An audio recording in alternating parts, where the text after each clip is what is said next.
আশা ছাইড়েন না, আপনাদেরকে ভয় দেখানোর জন্য বলছি না, আশা ছাইড়েন না। ভরসা একটা আছে, ভরসা একটা আছে। আমার মালিক আমাকে অনেক ভালোবাসেন। আমার এমন একজন মালিক আছেন অন্যদের থেকে আলাদা। দুনিয়ার মানুষ অপরাধীকে খুঁজে শাস্তি দেওয়ার জন্যে, দুনিয়ার মা খুঁজে সন্তানকে অপরাধ করলে শাস্তি দেওয়ার জন্যে, বাবাও খোঁজেন শাস্তি দেওয়ার জন্যে, সবাই অপরাধী খুঁজে শাস্তি দেওয়ার জন্যে। আমার আর আপনার এমন একজন মালিক আছেন যিনি অপরাধীকে খুঁজেন মাফ করার জন্যে। প্রতিদিন প্রতি রাতে শেষ রাতে আইসা ডাকতে থাকেন, মালিক আলা মিন মুস্তাগফিরিন ফাগফির আলাহ। আরে কে কে গুনাহ করছস, আয় আমি আসছি মাফ করার জন্য, তুই মাফ চা, আমি মাফ করে দিব। গুনাহ হয়ে গেছে, মাফ চাও, মাফ করে দিবেন আল্লাহ।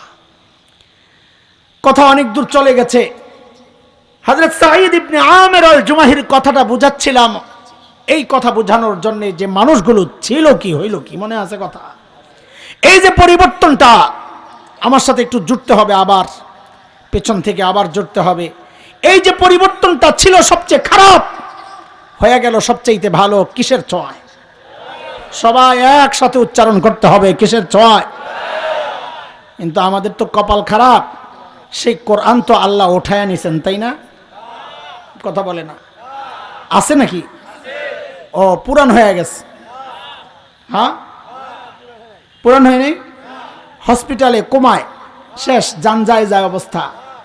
আগের মতোই, কথা বলে না, আগের মতোই। কথা বলেন, জোরে বলেন, আগের মতোই। তাহলে আমি দুইটা প্রশ্ন রাখতে চাই আপনাদের কাছে, দুইটা প্রশ্ন। যেই কোরআন ধরে সাহাবায়ে কেরাম সর্বশ্রেষ্ঠ মানুষ হয়ে গেছেন, ওই কোরআন কি এখনো আপনি বিশ্বাস করেন একমাত্র মাধ্যম, যে মাধ্যম মানুষকে সর্বশ্রেষ্ঠ মানুষ বানাতে পারে? এটা কি বিশ্বাস করেন? করেন? কে কে করেন দেখি তো, আমি তো করি। কে কে করেন? হাত নামান। মনে রাখেন কোন কথার উপর হাত উঠাইছেন, পরে আবার ঘুরে যায়েন না। আপনারা স্বীকার করে হাত উঠাইছেন কোরআন একমাত্র মাধ্যম, যে মাধ্যম মানুষকে সর্বশ্রেষ্ঠ মানুষ বানায়। এবার আরেকটা প্রশ্ন রাখি আপনাদের কাছে, বুঝে শুনে হাত উঠায়েন। আচ্ছা, আপনারা আপনাদের সন্তান আপনজনকে সর্বশ্রেষ্ঠ মানুষ কি বানাতে চান? চান? সত্যি কথা, কে কে চান দেখি তো? যা হাত নামান, হাত নামান।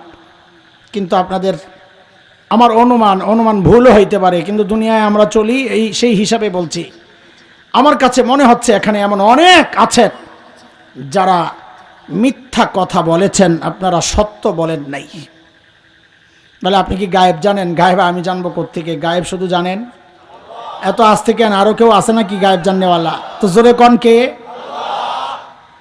আপনারা মিথ্যা বলেছেন। কেমনে মিথ্যা বললাম? আপনি দেখেন কেমনে মিথ্যা বলেছেন। আপনারা বলেন নাই কোরআন একমাত্র মাধ্যম, যে মাধ্যম মানুষকে সর্বশ্রেষ্ঠ মানুষ বানায়? বলেন নাই? হাত উঠাইছিলেন সবাই? হাত উঠাইছিলেন? যদি এই কথাই সত্যবাদী হন আপনারা, যে কোরআন একমাত্র মাধ্যম, যে মাধ্যম মানুষকে সর্বশ্রেষ্ঠ বানায়, আপনি আরেকটা কথায়ও তো হাত উঠাইছিলেন, আপনি আপনার সন্তান আপনজনকে সর্বশ্রেষ্ঠ মানুষ বানাতে চান, বলছিলেন না? তো আগে বললেন সর্বশ্রেষ্ঠ বানানোর একমাত্র মাধ্যম কোরআন, আবার বললেন আপনিও আপনার সন্তানকে সর্বশ্রেষ্ঠ বানাতে চান। তাহলে আগের কথা যদি সত্য হয়, তো সর্বশ্রেষ্ঠ বানানোর জন্য আপনার তো ছিল উচিত সন্তানকে কোরআনী প্রতিষ্ঠান মাদ্রাসায় পাঠানো। ওখানে না পাঠাইয়া আপনি পাঠাইলেন কোথায়? তার মানে আপনি মিথ্যা কথা বলেছেন। কথা ঠিক? এই মিথ্যা কি চলবে না ফেরত আসবেন? কেন ফেরত আসবেন? কারণ আমরা মাদ্রাসায় পড়ে ঠকি নাই, আলহামদুলিল্লাহ। আমরা চাই আপনারাও না ঠকেন। আমার বাবা মাও ঠকেন নাই। কেন ঠকেন নাই? আমরা কেন ঠকি নাই? দেখেন, নিজের ঢোল আমি পিটাইতে পারবো না, শুধু এতটুকু বলি, আল্লাহ তাআলা মানুষের হৃদয়ে আমাদের জন্য যে ভালোবাসা আর শ্রদ্ধা বরাদ্দ দিয়েছেন, আমি হলফ করে বলতে পারি দুনিয়ার কোনো রাজা বাদশাও সেই জায়গায় নাই। এটা আমাদের প্রাপ্তি। মা বাবা কেন ঠকেন নাই? কারণ আমি ছোট্ট মানুষ, আমারও তো কোনো দিন এমন যায় বলে আমার মনে পড়ে না যে কোনো দিন আমি বলি নাই রব্বির হামহুমা কামা রব্বায়ানি সগীরা। তা আমার মা বাবা জিতছেন না ঠকছেন? শিখায়া জিতছেন না ঠকছেন? আপনারা যারা সন্তানকে দিন শিখাচ্ছেন না, মাদ্রাসায় দিচ্ছেন না, অথবা ঘরেই দিন শিখাচ্ছেন না, একটু দিল থেকে বলেন তো, জিতছেন না ঠকছেন? তো আসতে বললে সন্দেহ আছে আপনাদের, বলেন একটু, আমি বুঝাইয়া দিব কেন ঠকছেন ইনশাআল্লাহ। 2-4 মিনিটের মধ্যে, 2-4 মিনিটের মধ্যে আমি বুঝাইয়া দিব ইনশাআল্লাহ। খালি বলেন জিতছেন না ঠকছেন। কেমনে ঠকলেন? ঠগার একটা উদাহরণ দেই। গত 2 বছর আগে ঈদের দিন একজন আমাকে একটা ভিডিও পাঠাইছিল বৃদ্ধাশ্রমের। বুড়া বুড়িরে পাঠায় দেয় না বৃদ্ধাশ্রমে, বুড়া বুড়িদের এতিমখানা আর কি। তো ওখানে সাংবাদিকরা গেছে, একটা ডকুমেন্টারি করবে ওদের উপর। তো খুব সম্ভ্রান্ত বুড়া বুড়ি দেখা যাচ্ছে ভিডিওতে। সাংবাদিক জিজ্ঞেস করতেছে পরিচয়, অন্যদিকে তাকায় বলছে, হাত কাঁপতেছে, হাতের মধ্যে হয়তো ঈদের দিন তো পায়েসটা এসবে খেতে পারছে না। আড়াল থেকে দেখা যাচ্ছে চোখ থেকে ঝরঝর করে পানি পড়তেছে। বুড়ি কাঁদতেছে আর কথা বলতেছে, বুড়া কাঁদতেছে আর কথা বলতেছে। তাদের অসহায়ত্বের কথা শুনে বিশ্বাস করেন, আমিও তো মানুষ, আমারও চোখ দিয়ে পানি বের হয়েছে, কষ্ট লাগতেছিল। চোখের পানি আসছে বটে ঠিক, কিন্তু একটা জিনিস চিন্তা করে গর্বে আমার বুকটা এত বড় হয়ে গেছে। কি সেটা? ওই বুড়া বুড়ি যে নিজেদের পরিচয় দিচ্ছে, একজন বুড়িও বলেন নাই আমি হাফেজের মা, একজন বুড়াও বলেন নাই আমি আলেমের বাবা।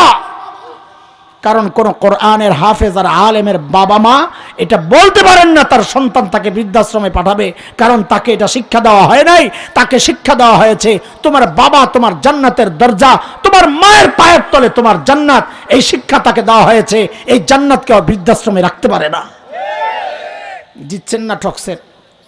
আচ্ছা, পত্রিকার একটা রিপোর্ট শোনাই, এটা তো হুজুরের কথা হয়ে যায়। শেষ কথা, পত্রিকাওয়ালারা রিপোর্ট করেছে কয়দিন আগে, আমার কাছে কাটিং আছে।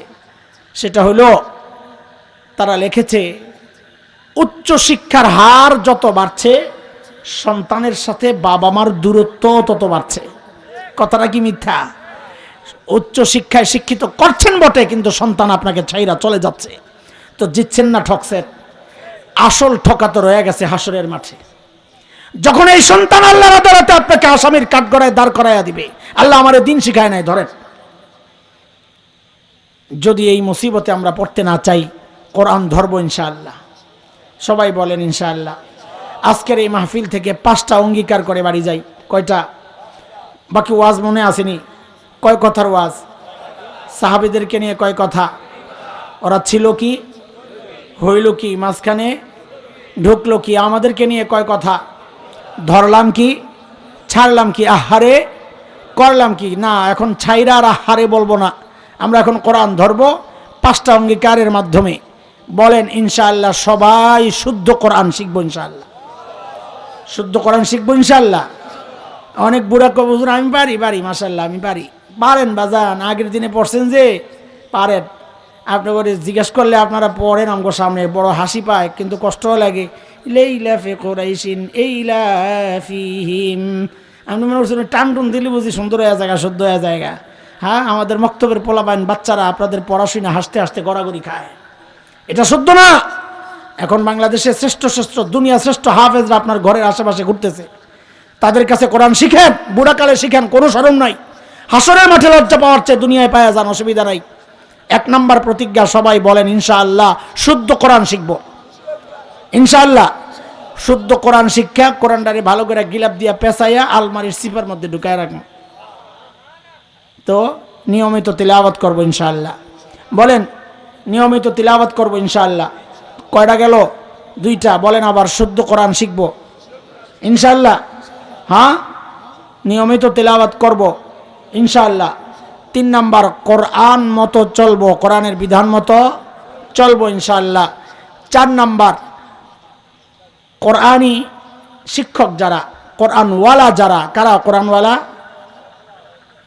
আলিম উলামা, তাদেরকে ভালোবাসবো ইনশাআল্লাহ। হ্যাঁ, যদি দেখি আমার নেতা আলেমকে গালি দেয়, ওই নেতা তালাক। যদি দেখি দল নেতা আলেমের বিরুদ্ধে, তো ওই দল তালাক। পারবো ইনশাআল্লাহ। কয় তালাক? কয়টা? 3টা। পোলাবেন মাসালাও জানে যে 3টা দিলে আর নেওয়া যায় না, দেখছেন নি কারবার, মাশাআল্লাহ। 5 নাম্বার, কোরআনী প্রতিষ্ঠান যেখানেই হয় পাশে দাঁড়ায় যাবো ইনশাআল্লাহ। ঠিক আছে ইনশাআল্লাহ। এই 5টা অঙ্গীকারের মাধ্যমে আজকের এই কোরআনী মাহফিল কয়েকটা বাচ্চা হিফজ পড়েছে, হিফজ শেষ করেছে। বাবাদের জন্য এটা অনেক বড় গর্বের, আপনাদের জন্য এটা গর্বের। এলাকায় এত সুন্দর একটা প্রতিষ্ঠান আছে, আমরা দোয়া করে যাচ্ছি আল্লাহ তাআলা আপনাদের সহযোগিতাকে কবুল করেন, এই প্রতিষ্ঠানকে কবুল করেন। আমাদেরকেও সবাইকে শুদ্ধ কোরআন শিখা, পড়া, কোরআন অনুযায়ী চলা, কোরআনওয়ালাদেরকে ভালোবাসা এবং কোরআনী প্রতিষ্ঠানের পাশে দাঁড়ানোর তৌফিক দান করেন। আমিন। ওয়া আখিরু দাওয়ানা আলহামদুলিল্লাহি রাব্বিল আলামিন। সুবহানাল্লাহি ওয়া বিহামদিহি, সুবহানাকাল্লাহুম্মা বিহামদিক, আশহাদু